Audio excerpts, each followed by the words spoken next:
Општина Ѓорче Петров од наредната грејна сезона ќе доделува субвенции на граѓаните за купување печки на пелети и клима инвертери. Со оваа информација ги започнуваме денешните урбани вести. Останете со нас. Поскапиот паркинг ќе се почувствува во джебот или во воздухот, прашуваат граѓаните. Продолжува можноста за аплицирање за субвенции за чистење оџаци. Субвенции за печки на пелети и инвертер клими и за жителите на Ѓорче Петров. Граѓаните деновиве треба да склучат договори, доколку сакаат да излезат на слободниот пазар на електрична енергија. Град Скопје со нова предлог мерка против загадувањето на воздухот. Станува збор за воведување на нова тарифа на паркиралиштата под надлежност на јавното предпријатие Градски паркинг, кои во деновите кога ќе бидат прогласени вонредни мерки поради надминување на праговите на алармирање на PM10 честички, двојно повеќе ќе наплатуваат за час паркирање. Граѓаните револтирани велат дека оваа мерка нема да се почувствува во воздухот, туку во нивните джебови. Скопје и понатаму останува еден од најзагадените градови во Европа. Висока концентрација на PM10 честички синоќа биле забележани во аеродром, каде се измерени 600 PM10 честички на 100 микрограми. Во Ѓорче Петров се измерени скоро 500 микрограми на метар кубен PM10 честички. Во ректоратот пак оваа бројка била 10 пати над дозволеното. Граѓаните секојдневно од власта бараат конкретни мерки, кои ќе го улеснат дишењето во македонската метропола. Во обид да се намали загадувањето, град Скопје промовираше новина со која преку поскап билет за паркирање се очекува да се намали аерозагадувањето. Имено, станува збор за мерка која ќе стапи на сила во денови кога ќе бидат прогласени вонредни мерки поради надминување на праговите на алармирање за PM10 честички. За подетални информации се обративме и до град Скопје, од каде не информираа дека на следната седница Советот на градот ќе одлучува за измена на цената за час паркирање на јавните површини и паркиралишта со кои стопанисува Градски паркинг во деновите кога ќе бидат прогласени вонредни мерки поради надминување на праговите на алармирање на PM10 честички. Со оваа измена, како што соопштуваат оттаму, градот по прогласување вонредни и интервентни мерки во одредени денови поради загадувањето на воздухот има можност да даде предлог на одредени паркиралишта под надлежност на јавното предпријатие Градски паркинг. Цената за паркирање двојно да се зголеми само во тие денови. По природата на нештата, во случај на енормно загадување на воздухот, ова би се применувало во централното градско подрачје, како би се стимулирале граѓаните кои патуваат во овој дел од градот да користат јавен превоз, се со цел намалување на сообраќајниот метеж, а со тоа и намалување на количината на издувни гасови од возилата кои го загадуваат воздухот, дополнуваат од градот. Со тоа цената за 1 час паркирање на паркинзите, каде сега се наплатува 25 денари, ќе биде 50 денари. Цената од 35 денари во зона Б ќе се зголеми на 70, а наместо 45 денари за 1 час во зона А ќе се наплатува 90 денари. Најскапо ќе биде паркирањето во зоната А0, односно на улицата Максим Горки и на паркингот на Водно, каде сега 1 час чини 100 денари. Ги прашавме и граѓаните што мислат за оваа мерка на градот. Од нив добивме поделени мислења. Што мислите за одлуката на градот да го поскапи паркирањето кога ќе има енормно загадување на воздух? Што да мислам, ако решиле ќе го направат? Сметате ли дека ова одлука да се зголеми двојно цената на паркирање дека ќе придонесе за да се намали загадувањето на воздух? Не. Пак ќе возат. Кој вози, пак ќе си вози. Според вас некое решение кое е најсоодветно да се направи за да се намали загадувањето? Поголеми плати да купат поубави коли луѓето. Сметате ли дека ова ќе придонесе да се намали загадувањето? Не верувам, не. Не верувам во такви работи. Многу други работи треба да се сменат, него тоа да дојде. Може, како варијанта, може би е во ред, но мислам оти нема да дојде до нешто подобрување. Сметате ли дека поскапувањето на паркингот ќе придонесе за намалување на воздухот во град? Не. Не. Што според вас треба да се преземе за да се намали загадување? Па не знам што, али паркирањето, цената не. Што мислите за одлуката да се зголеми двојно цената на паркирање кога ќе има енормно загадување на воздухот? Па, да ви кажам, оправдано е. А причините зашто е оправдано? Затоа што толку се обраќа, освен други фактори што влијаат за загадување во Скопската котлина, Скопје, со градба на згради, па и возилата, и оправдано е за да се намали таа ситуација, да речем. Со оваа мерка за намалување на загадувањето не се согласува ниту акторот Владо Дојчиновски, според кого поскапиот паркинг ќе се почувствува само во джебот на граѓаните, а не и во воздухот. Пред малку тоа го коментиравме, тоа во секој случај нема да помогне. Тоа е аудирање по джебот на народот само, мислам и ништо повеќе. Од друга страна пак, активистите од Еко Смок Аларм реагираат дека нефункционалните мерни станици за загадување со PM10 честички во Лисиче и Газибаба ја оневозможуваат владата да ги активира интервентните мерки против аерозагадувањето, донесени со уредба на работната група во владата. Град Скопје го продолжи рокот за аплицирање за бесплатно чистење на оџаците. Опасноста од запуштени и неисчистени оџаци е голема. Не само што загадувањето и емисијата на PM10 честички е поголема, туку се загрозува и безбедноста на корисниците доколку не се спроведува редовно чистење. Од градот препорачуваат оџаците да се чистат 3 пати годишно, 2 пати во текот на грејната сезона и еднаш по завршувањето. Град Скопје го продолжува доделувањето субвенции на домакинства и на други субјекти за чистење оџаци, како една од мерките за намалување на последиците од загадувањето на воздухот. Со оваа мерка, градот Скопје ќе надомести дел од трошоците на домакинствата и на другите субјекти за чистење на оџаците во износ од 1000 денари, а за субвенции може да достават барање физички и правни лица, чие живеалиште, односно седиште, е на подрачјето на градот Скопје. До сега за субвенции за чистење на оџаците се доставени околу 230 барања од граѓаните. Исплатата на средствата ќе се врши сукцесивно, според редот на пристигнати пријави, по донесување на решенијата за усвојување на барањата од градоначалникот на град Скопје.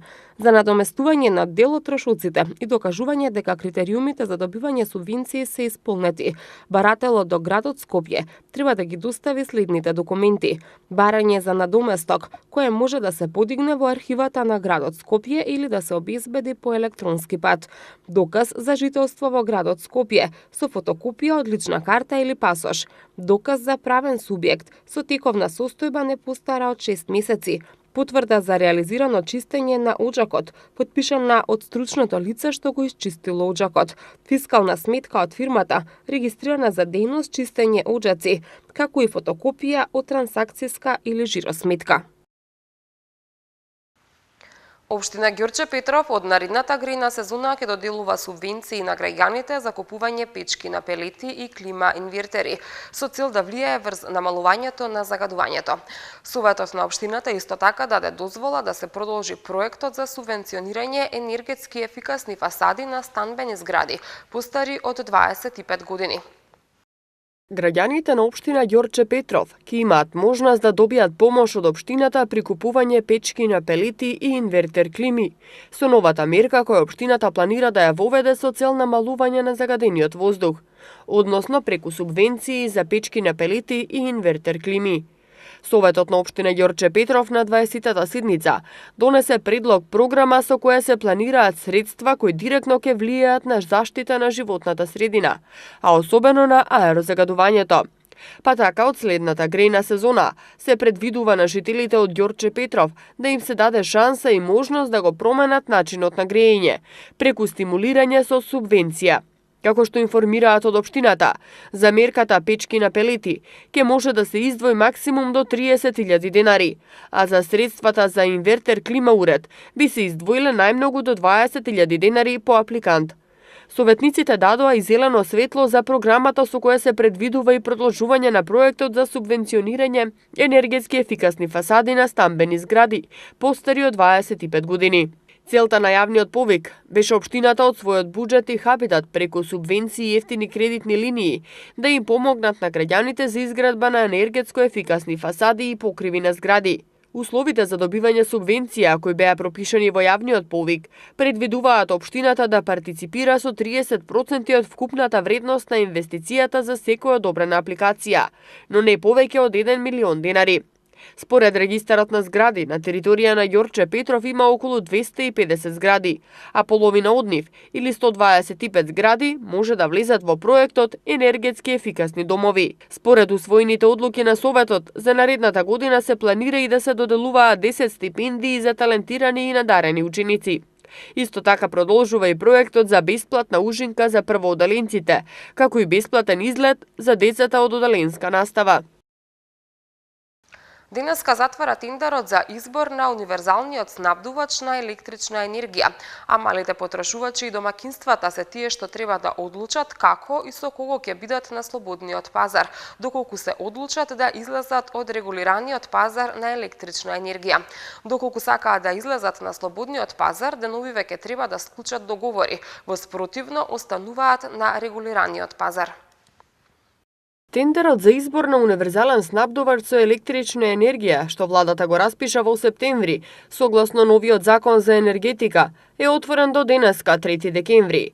Универзалниот снабдувач ќе има обврска да испорачува струја до сите корисници кои нема да излезат на слободниот пазар. Во Македонија во моментов се издадени 20 на лиценци за снабдување со електрична енергија, а активни се и продаваат струја на потрошувачите 8 снабдувачи со електрична енергија. Тие снабдуваат над 1500 потрошувачи кои се веќе на слободниот пазар, а од 1 јануари таква можност ги имаат и малите потрошувачи и домакинствата.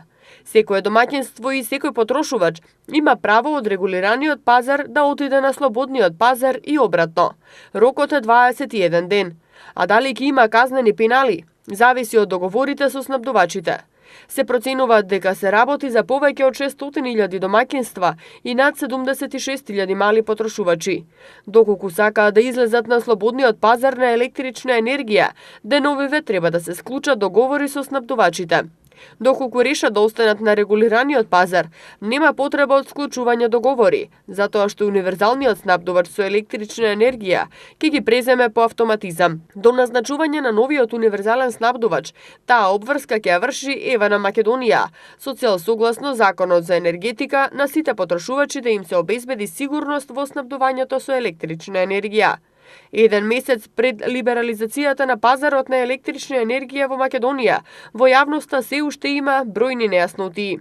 Не е познато дали компаниите снабдувачи ќе имаат посебни пакети, како во телекомуникацијскиот бизнис, или какви ќе бидат цените на либерализираниот пазар. Казните за физичките лица и за стопанствениците по различни основи се намалуваат повеќе од двојно или пак процентуално, глобите ќе се намалат дури и за 75%. Сепак, казнената политика, како што соопштуваат од Министерството за правда, ќе биде поригорозна доколку се направи прекршок кој го загрозува здравието на луѓето, екологијата, животната средина и природните богатства. Се најавуваат измени во законот за прекршоци, со што казните за физичките лица и за стопанствениците по различни основи се намалуваат повеќе од двојно, или пак процентуално глобите ќе се намалат и за 75%. Измените предвидуваат градација на сторените дела, ќе се земат предвид и сите останати фактори што придонеле за прекршокот, па така ќе постои и можност за примена на мерка на предупредување. Од Министерството за правда вела дека казните ќе бидат во сооднос со стандардот на граѓаните. Ќе се направи и градација на казните, во зависност дали се однесуваат на мали, средни или големи фирми, нивната заработувачка, бројот на вработени и така натаму. Ако се увиди ненамерна грешка, инспекторите ќе може да ги повлечат казните, што досега не било така.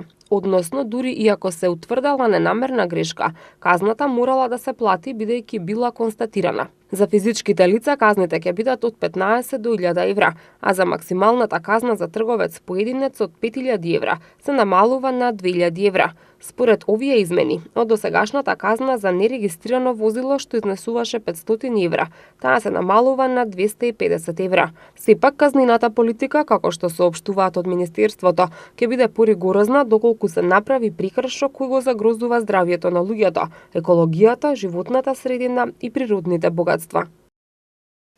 Општина Газибаба работи на решавање на проблемот со фекалната и водоводната мрежа во новата населба Хиподром 2. Како што информираат од општината, викендов екипите работеле на терен со цел да се реши проблемот со студирање на веќе изведената водоводна и фекална мрежа. И овие две мрежи сега се одвоени. Исто така се работи и на поврзување на фекалната мрежа, а останува уште да се изврши спојување со главниот колектор. Во новата населба Хиподром 2, во која се изградени голем број куќи, започна решавањето на проблемот со фекалната и водоводната мрежа. Како што информираат од општина Газибаба, градоначалникот на средба со граѓаните од новата населба, која се одржа минатата недела, им ветил дека во најбрз можен рок ќе го реши проблемот со фекалната и водоводната мрежа. Викендов екипи од општината работеа на терен со цел решавање на овој проблем од минатото, односно проблем со судирање на веќе изведената водоводна и фекална мрежа. Од општината велат дека овој проблем веќе е решен и овие две мрежи сега се одвоени. Се работеше и на поврзување на фекалната мрежа, а останува уште да се изврши спојување со главниот колектор. Паралелно се работи и на косата линија од водоводната мрежа во новата населба Хиподром 2. Од општината вела дека како ќе се завршува изградбата на водоводната и канализационата мрежа, ќе се пристапува кон асфалтирање и на останатите улици во оваа нова населба. Главната цел на локалната самоуправа е да се овозможат сите предуслови за нормален живот на идните жители од населбата Хиподром 2, како и на оние кои веќе живеат тука. Урбанистичката документација за овој дел од Скопје предвидува изградба на 300 нови куќи за индивидуално домување и 12 стамбени згради за колективно домување, а досега се изградени 2 згради. Во населбата е предвидено да се изгради основно училиште, градинка, амбуланта и спортски објекти. Во новата населба првите договори со купувачите на парцелите беа склучени уште во 2012 година. Агенцијата за храна и ветеринарство бара од општините да изградат прифатилишта за бездомните животни, како несоодветен систем за контрола на популација на кучиња, кои општината имаат законска обврска да го воспостават. Агенцијата за храна и ветеринарство испрати допис до сите општини кои имаат законска обврска за воспоставување на соодветен систем за контрола на популацијата на бездомни кучиња, соопшти агенцијата. Оттаму наведуваат дека од страна на официјалните ветеринари се вршат контроли дали локалните самоуправи имаат донесено план и програма за контрола на популацијата на бездомни кучиња и во која фаза на реализација се во делот на изградба на прифатилишта за бездомни животни, како несоодветен систем за контрола на популацијата на кучињата, кои општините имаат законска обврска да го воспостават. Агенцијата за храна и ветеринарство појаснува дека со контролите констатирани се неусогласености кај дел од општините и даден е рок за нивно отстранување, пошто доколку не се постапи по истите, согласно законските надлежности, Агенцијата за храна и ветеринарство ќе изрече и законски казни. Дали до сега сте имале некоја лошо искуство со уличните кучиња? Да. Дали имаат нападнато? Не се случило, ама многу се плашам. Така, ви се случило ли кај што поминувате, каде што се шетате да наидете вака на глутница кучиња многу? Па, пример, тука кога доаѓам за школа од Сабајле, имам многу кучиња и стварно многу се плашам. И сум видела кога нападнале луѓе, ама со среќа ја имам среќа, не сум. Супер. Тука ме нападна со 20 одбрани, а една група кинези гледаат и немаше да ми помогне никој. И благодарение на ова торбичо полека некако се спаси. Значи, баш тука во центар. Овој ми е втор пат. Еднаш појдов пора на Сабајле, да стасаме планинар сум, додиме на планина и у 4 саат на Сабајле, овде во трговски центар, кога ми се пушти едно 4 комада, со 20 паси у глава. И јас лично не сум имала. Имате ли никаков став, никакво мислење во врска со тоа, дали ви пречат големиот број на кучиња по улиците?